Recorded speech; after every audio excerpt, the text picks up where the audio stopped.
साथियों नमस्कार। आप देख रहे हैं Sushil Kumar Upadhyay YouTube channel. Sushil Kumar Upadhyay YouTube channel पूरे देश से तमाम संविदा कर्मचारी और देश प्रदेश की जो लेटेस्ट अपडेट होती है उसको आप तक पहुंचाता है।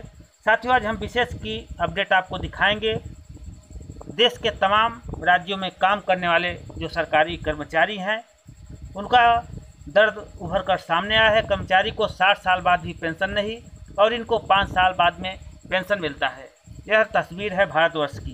सरदार सिंह जोहल ने राजनेताओं के पेंशन के खिलाफ सुप्रीम कोर्ट में याचिका दायर कर यह मांग की है और सुप्रीम कोर्ट में उन्होंने कहा है कर्मचारी जो 60 साल बाद भी पेंशन नहीं पा रहा है और जो नेता हैं इनको 5 साल में पेंशन के हकदार हैं, इसे साझा करें और भरपूर समर्थन दें। भारत के प्रिय सम्मानित नागरिकों से अनुरोध है कि इस संदेश को पढ़ें। यदि आप सहमत हुए तो कृपया सभी लोगों तक अपने संपर्क में भेजें और बदलते उन्हें आगे भेजने की 3 दिन के अंदर जरूरी सूचना हर भारतीय तक पहुंचाएं।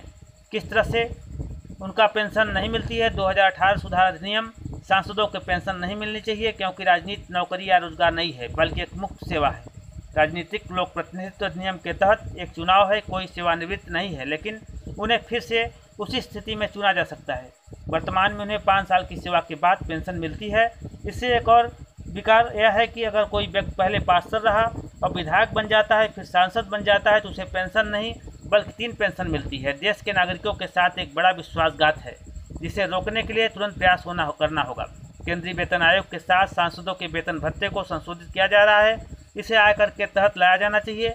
वर्तमान में सांसद अपने स्वयं के लिए मतदान करने मनमाने ढंग से वेतन भत्ते बढ़ाते हैं। उस समय सभी दल एकजुट हो जाते हैं। सांसदों की स्वास्थ्य देखभाल प्रणाली को छोड़ दिया जाना चाहिए।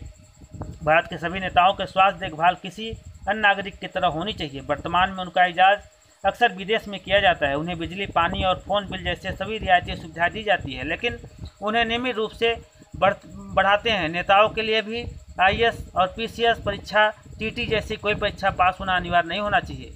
अपराधियों को चुनाव लड़ने के रोका जाना चाहिए। दंडात्मक रिकॉर्ड वाले संदिग्ध व्यक्तियों को भी आपराधिक अगल प्रतीत वर्तमान को सांसद में प्रतिबंधित किया जाना चाहिए। नागरिकों द्वारा गैर पर कोई कटौती नहीं जबकि सांसदों विधायकों को सब्सिडी उपलब्ध है और सांसद की कैंटीन सब्सिडी वाले भोजन सहित अन्य सब्सिडी वापस नहीं ली जाती। मुफ्त में रेलवे, हवाई जहाज की यात्रा बंद होनी चाहिए। आम आदमी को उनका मजा खर्च करके लेना पड़ता है। यदि प्रत्येक व्यक्ति कम से कम 20 लोगों के साथ संवाद करे और मैसेज भेजता है तो भारत से अधिकांश लोगों को यह संदेश प्राप्त करने में केवल 3 दिन लगेंगे। आपको नहीं लगता कि यह मुद्दा का यह सही समय है? यदि उपरोक्त से आप सहमत हैं तो इसे निश्चित तौर पे पूरे देश तक पहुंचाएं। जिस तरह से सरदार सिंह जोहल ने राजनेताओं की पेंशन के खिलाफ सुप्रीम कोर्ट में याचिका दायर की है। उनका कहना है कि कर्मचारी 60 साल काम करते हैं, उनको पेंशन नहीं मिलता, लेकिन नेताओं को 5 साल बाद पेंशन मिलता है। धन्यवाद।